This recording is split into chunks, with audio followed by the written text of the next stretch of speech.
Since the start of Russia's invasion, we've seen countless images of Ukrainian refugees fleeing their homes in search of safety.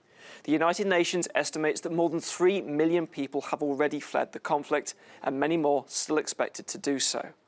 Now, on top of this, we've also seen images of Ukrainians being greeted with much fanfare, not just with flowers and gifts, but also with hospitality.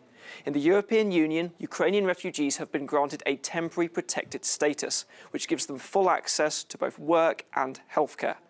And critics are accusing the EU of a double standard in attitude. In 2015, at the height of the Syrian refugee crisis, 1.3 million people came to Europe. That's less than half of the people who have already fled Ukraine.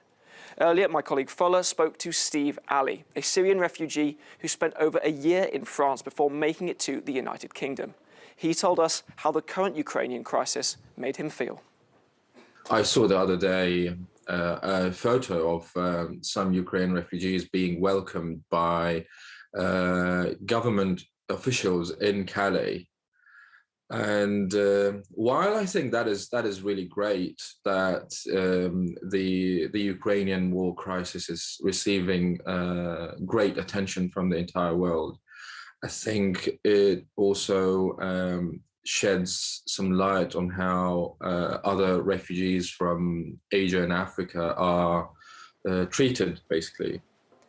The UN estimates there are still 40 million refugees in countries like Syria, Afghanistan and Yemen still in need of humanitarian assistance or protection.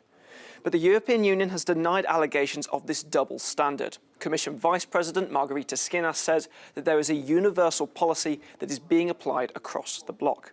But Helena, there are many people who have been or still are on the front line of Middle Eastern refugee crisis who might find these pledges hard to believe.